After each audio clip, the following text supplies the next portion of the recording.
Hello guys, आज हम लोग शिनचैन की न्यू मूवी की स्टोरी को इस वीडियो में कवर करने वाले हैं। मूवी की स्टार्ट में एक अजीब सी जगह को दिखाया जाता है जहाँ कई सारे कंप्यूटर्स थे।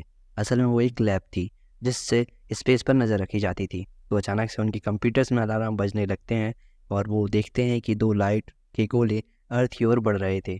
फिर सीन शिनचैन की ओर आ जाता है जहाँ वो अपनी मॉम को परेशान करते हुए भाग रहा होता है एंड उसकी मॉम उसे पकड़ने के लिए उसका पीछा कर रही होती हैं। भाग के बाद उसकी मॉम शिनचैन को पकड़कर घर ले आती हैं। फिर हम देख पाते हैं कि वो दो लाइट अलग अलग होकर डिफरेंट डायरेक्शन में बढ़ रही होती हैं। फिर हमें दिखाया जाता है जहाँ मिस्टर नोहारा ऑफिस के बाद घर जा रहे होते हैं और उनका साथी उन्हें ड्रिंक्स पर चलने के लिए कहता है। साथ ही वो देखते हैं कि एक आदमी को कुछ लोग परेशान कर रहे होते हैं और उन लोगों के जाने के बाद मिस्टर नोहारा उसे संभालने की कोशिश करते हैं। शायद वो आदमी किसी की हेल्प नहीं लेना चाहता था। मिस्टर नोहारा वहाँ से चले जाते हैं। फिर वो आदमी अपने फ़ोन को देखकर खुश होता है कि भले ही उसके साथ सब कुछ बुरा हो रहा है पर उसके पास उसकी सबसे अच्छी फ्रेंड है जिसकी पर तभी उसे उसकी फ्रेंड का मैसेज आता है कि उसने किसी और के साथ शादी कर ली है। और वो पहले से ही काफ़ी दुखी था। इस मैसेज के बाद वो और भी दुखी हो जाता है। तभी पुलिस अनाउंस करती है और एक अपराधी के हुलिये को डिस्क्राइब करती है जो कि सेम उस आदमी के जैसा था। लोग उस अनाउंसमेंट को सुनकर उसे अपराधी समझने लगते हैं एंड पुलिस भी उसका पीछा करने लगती है और वो आदमी भागते हुए मिस्टर नोआरा के पास से निकलता है लेकिन पुलिस उसका पीछा नहीं छोड़ती और वो एक कॉर्नर में जाकर फंस जाता है। तभी एक डार्क लाइट उस आदमी के अंदर चली जाती है और साथ ही दूसरी लाइट भी सिंचन के घर में जाकर सिंचन के अंदर चली जाती है। अब वो आदमी उस लाइट के आने से खुद को पुलिस से बचा लेता है और उसे अपने अंदर एक अलग सी एनर्जी के होने का एहसास होता है। साथ ही सिंचन भी अपनी पावर्स से कई चीज़ों को कंट्रोल कर पा रहा होता है।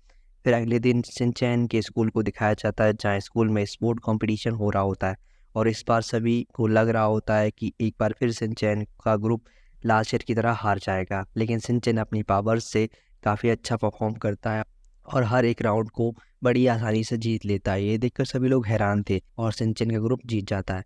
मूवी की शुरुआत में दिखाया गया आदमी जिसका नाम इकाबुकुरो होता है जो कि उसकी असिस्टेंट के साथ दिखाया जाता है जो कि शिनचैन को देख रहा होता है। फिर शाम होने पर जब शिनचैन और उसकी फैमिली डिनर कर रही होती है तब वही आदमी और उसकी असिस्टेंट वहाँ आ जाते हैं और अपना इंट्रोडक्शन देते हैं और माफ़ी भी मांगते हैं अचानक से उनके घर में आने के लिए। वो लेडी अपना नाम नेगिका बताती है और वो इंटरनेशनल एस्पर कोऑर्डिनेशन समिति से थे। इसके अलावा वो प्रोफेसर जिसका नाम इकाबुकुरो होता है उस प्रोफेसर से पता चलता है कि नोस्ट्रेदामस जो नोस्ट्रेदामस के बगल के शहर में रहते थे ने एक बार भविष्यवाणी की थी जिसमें कहा गया था कि वर्ष 2020 से 2023 के बीच स्पेस से दो लाइट अर्थ पर आएंगी जिससे अराजकता आ जाएगी।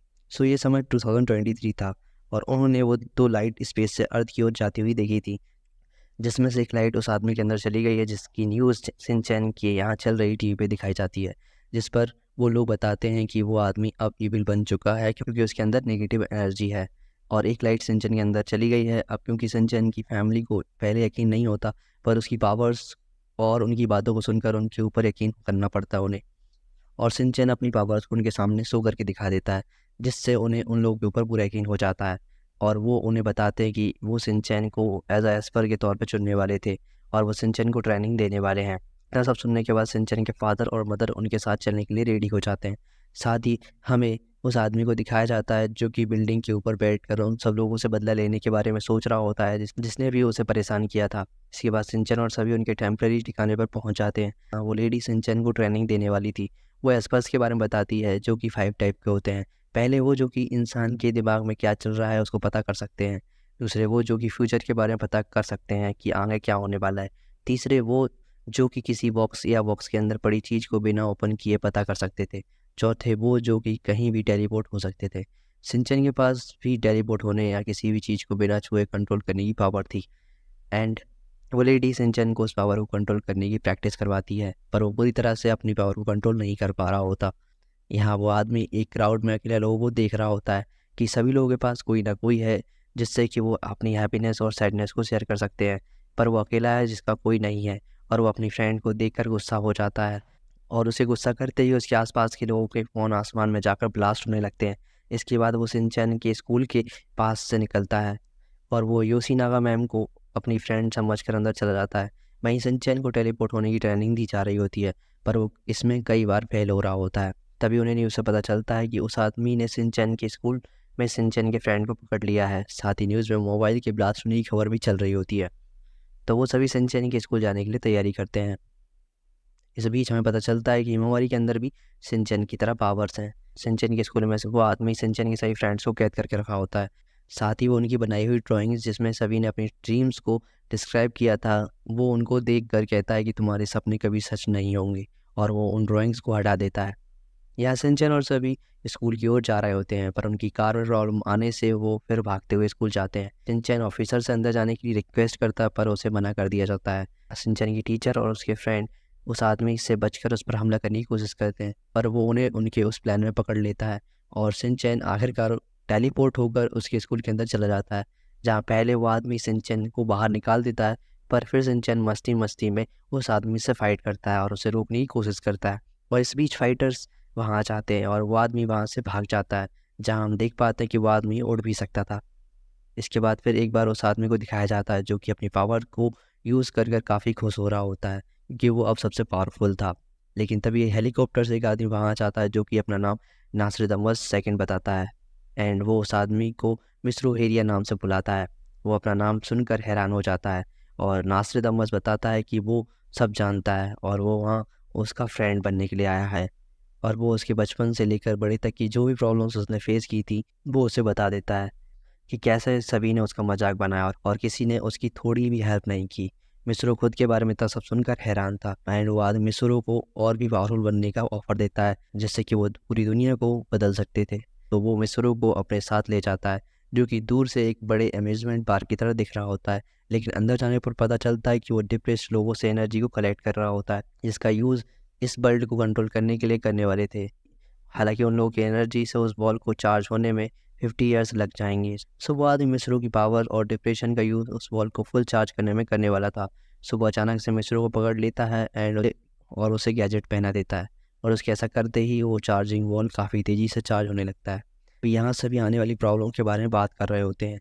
असल में उन्हें मिस्रो और नास्ट्राडामस के बारे में पता होता है, और उन्हें पता होता है कि आगे क्या होने वाला है। असल में नास्ट्राडामस उनके ही ग्रुप का आदमी था जो कि पहले उनके साथ काम किया करता था। तभी प्रोफेसर के पास नास्ट्राडामस की कॉल आती है जो कि बचकर भागने की कोशिश कर रहा होता है, और वो बताता है कि मिस्रो अब एक बड़े जाइंट में बदल चुका है, एंड उसकी कॉल डिस्कनेक्ट हो जाती है। उनके पास सिवाय सिंचन के कोई दूसरा रास्ता नहीं था। हालांकि सिंचन के फादर और मदर इसके लिए रेडी नहीं थे, पर अब सिंचन ही एकमात्र था जिसके पास वो पावर्स थी। सो उन्हें वर्ल्ड के लिए उनकी हेल्प करनी पड़ती है। सो वो लिफ्ट के थ्रू नीचे जाते हैं। उन्होंने सीक्रेट वेपन को बनाया हुआ था ताकि इमरजेंसी में उसका उपयोग किया जा सके। असल में उन्होंने एक रोबोट बनाया हुआ था जो कि क्वांटम रोबोट की तरह मॉडिफाई किया हुआ था, जिसको रन करने के लिए सिंचन की पावर का इस्तेमाल किया जाता है। सिंचन की पावर को इंक्रीज करने के लिए उन्होंने म्यूज़िक को इन्वेंट किया था, जिससे कि सिंचन अपनी पावर से उस रोबोट को आसानी से कंट्रोल कर पा रहा होता है। इसके बाद सीन उस डिस्ट्रॉय हो चुकी पार्क की ओर आ जाता है, जहाँ मिस्रो अब एक बड़े जाइंट में बदल चुका होता है। वो उस आदमी को मारने के लिए ढूंढ रहा होता है, पर तभी सिंचन और सभी वहाँ आकर उसे रोकते हैं। सिंचन अपनी पावर से रोबोट को कंट्रोल कर रहा होता है। स्टार्ट में सिंचन डर जाता है और मिस्रो सिंचन की फैमिली और सभी पर हमला करने लगता है। तब सिंचन उसे रोकता है और फिर दोनों की फाइट स्टार्ट हो जाती है, जहाँ सिंचन के हमले को मिस्रो आसानी से डॉज कर लेता है। सिंचन के कई हमलों के बावजूद मिस्रो आसानी से उससे बच रहा होता है और रिटर्न में सिंचन पर हमला कर रहा होता है। एंड जब म्यूज़िक बॉक्स डिस्ट्रॉय हो जाता है तो सिंचन की पावर्स कमज़ोर पड़ जाती हैं और वो रोबोट को कंट्रोल नहीं कर पा रहा होता है। तब सिंचन की मॉम उसे बचाने के लिए खुद गाना गाना शुरू कर देती है। हालांकि स्टार्ट में ज़्यादा फर्क नहीं पड़ता, आखिर में अपनी शक्तियों से वो रोबोट को कंट्रोल करने लगता है। पर सिंचन की और इतनी पावरफुल नहीं थी कि वो मिस्रो को रोक सके। तब हिमावारी सिंचन की मदद करती है और वो भी सिंचन के साथ देती है। असल में जो लाइट सिंचन के अंदर थी उसका कुछ हिस्सा हिमावारी के अंदर भी था। सो उसके अंदर भी वही पावर थी जो कि सिंचन के पास थी। दोनों मिलकर मिस्रो को हमले को रोक देते हैं और एक बड़े ब्लास्टर से सब ठीक हो जाता है, ऐसा सबको लग रहा होता है। तो उनकी थ्योरी के अनुसार कुछ समय में उनके ऊपर उससे बड़ी मुसीबत आने वाली थी। इतना कहते ही ज़मीन से एक बड़ा सा मॉन्स्टर निकलने लगता है जो कि उनके ऊपर हमला करने लगता है। तभी सभी कार से बचकर निकलने लगते हैं, पर वो मॉन्स्टर उन पर दूर से ही हमले किए जा रहा होता है। तब सिंचन अपनी पावर से कार को टेलीपोर्ट कर लेता है, लेकिन वो अभी भी उस राक्षस के पास में ही थे, या कहूँ काफ़ी पास। अब वो मॉन्स्टर अपने मुंह में सभी को खींचने लगता है, जिसमें सिंचन और हिमारी उनकी ओर खींचे जा रहे होते हैं। किसी तरह अपनी सिस्टर को बचा लेता है और खुद उसके मुंह के अंदर चला जाता है। बाहर सभी उसके लिए परेशान हो रहे होते हैं। अंदर शिनचैन एक बच्चे से मिलता है जो कि काफ़ी उदास था। जहाँ वो टीवी देख रहा होता है, वो इस वजह से दुखी था क्योंकि वो अकेला था और उसके फादर मदर लेट नाइट में वर्क से आते थे। जैन उसे खुश करने की कोशिश करता है, तभी सीन चेंज हो जाता है और वो गेम के मैदान में होते हैं, जहाँ वो फिर एक बार उदास था क्योंकि उसे कोई चीयर नहीं कर रहा था। तब शिनचैन उसे हौसला देकर गेम खेलने के लिए तैयार करता है और वो दोनों खुशी होकर गेम खेलने लगते हैं। अगेन सीन चेंज होता है, पर वो लड़का अब पहले से बड़ा हो चुका होता है और वो इस बार भी दुखी होता है क्योंकि उसके मदर एंड फादर डाइवोर्स लेने वाले थे एंड उसी की उम्र के कुछ लड़के उसे परेशान करने लगते हैं। तब शिनचैन उन्हें रोकते हुए मिस्रो की हेल्प करने की कोशिश करता है। मिस्रो उसे वहाँ से भागने के लिए कहता है, पर शिनचैन वहाँ से नहीं जाता और उसकी हेल्प करता है, ये कहते हुए कि वो उसका दोस्त है और वो उसे छोड़कर नहीं जाएगा। तब मिस्रो भी अपनी पूरी ताकत से उसकी हेल्प करता है। वहीं हिमोरी अपनी पावर से शिनचैन और मिस्रो को देख पा रही होती है। प्रोफेसर के अनुसार शिनचैन को सिर्फ एक पॉइजन ही बाहर ला सकती है जिससे कि वो मॉन्स्टर को ख़त्म कर सकते हैं। तब शिनचैन के फादर अपने सॉक्स को उस मॉन्स्टर के मुंह में फेंक देते हैं, जो कि शिनचैन को मिल जाती है और समझ जाता है कि ये सॉक्स उसके डैड के हैं। वो दोनों उनका उपयोग लड़ने के लिए करते हैं और उनकी उस फाइट में वो उन लोगों को हरा देते हैं। साथ ही मॉन्स्टर शिनचैन को बाहर निकाल देता है एंड वो मॉन्स्टर मारा जाता है और मिस्रो बिल्कुल पहले जैसा हो चुका होता है और शिनचैन मिस्रो को पहचान लेता है और वो डॉक्टर वहाँ से भागने की कोशिश करता है, परंतु उसके हेलीकॉप्टर में आग लग जाती है जिससे कि फैमिली शिनचैन के लिए काफ़ी खुश थी एंड वो मिस्रो को मोटिवेट करते हुए कहते हैं कि वो कुछ भी कर सकता है, जिससे मिस्रो मोटिवेट हो जाता है और इस तरह ये मूवी एंड हो जाती है।